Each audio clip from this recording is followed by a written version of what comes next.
The news you won't have read about this week is that data from the Office for National Statistics has reported that healthy life expectancy in the UK is at its lowest level since they started recording it about 15 years ago. And I would have missed it myself had it not been for an article in The Guardian by Aditya Chakrabarti, and he himself, he says, would have missed it had it not been for a letter to the paper from an astute reader. So it's clearly not a story that anybody really wants us to hear. And that's perhaps not surprising, because healthy life expectancy is now about 61 years for men and women, and the retirement age is shortly to rise to about 67. And people who are not in good health are much less likely to stay in work. So there's clearly a massive dissonance here between public policy and people's real lived experience. So part of this is a story about inequality. And that's something we can look at with this image here, which shows healthy life expectancy in the richest parts of the country here in the green circle, and healthy life expectancy in the poorest parts of the country here in the broken red circle. And the difference between the two is 20 years. That means that people in the wealthiest parts of the UK can expect to have healthy lives 20 years longer than people living in the poorest parts, which is pretty shocking in itself. But when we add into that a drop of 2 years, roughly speaking, in healthy life expectancy across the whole population, and that's just in the last 4 years that that's happened, then we've clearly got a situation which is not only unequal, but which suggests that the entire society is in decline. And that's partly down to government policy. We can see the roots of this in the austerity policies that were introduced by the coalition government after 2010.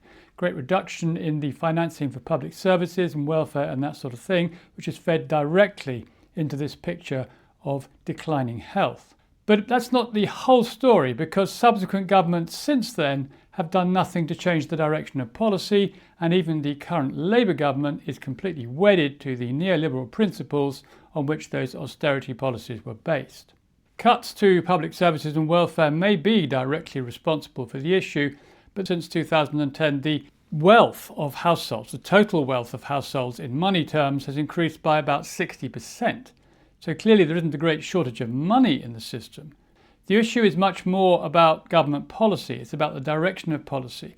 Because, as Chakrabarti says, if the government is more focused on money, or only focused on money, and not focused on the real wealth that people experience when they're healthy, because health is an important component of real actual wealth in our lives, if that's their focus is money rather than people's actual living conditions, then we're going to get this pattern repeated over time, and frankly the situation isn't going to get any better. And we can see a picture of that in this image here, which actually shows bank lending. This is money that the banks lend because the government allows them to create new money when they make loans. So it's in a sense money that the government is putting into the economy through the banks. It's something that could be directed by government policy.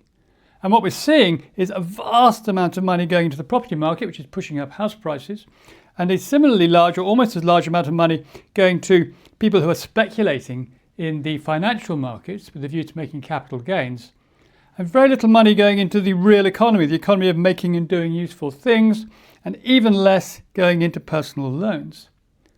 So the entire structure of the economy is designed to generate more money turnover, capital gains for the wealthy, to put money into the hands of the wealthy, which feeds directly into this picture of inequality.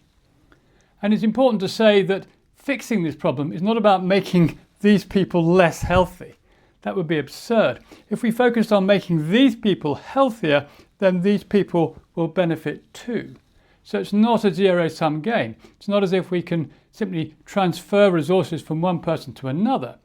If we change this picture here, so far more money is going into the productive economy, then we're going to see more wealth being created in the economy and more wealth available to improve the conditions of both these groups of people.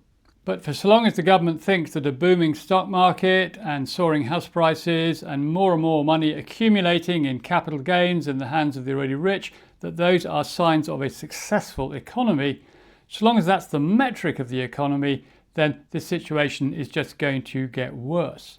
Because ultimately there'll be less real wealth circulating, a few people will prosper, and the rest of us will find our situation declines, and ultimately we're going to find those life expectancy numbers are just going to continue to go down.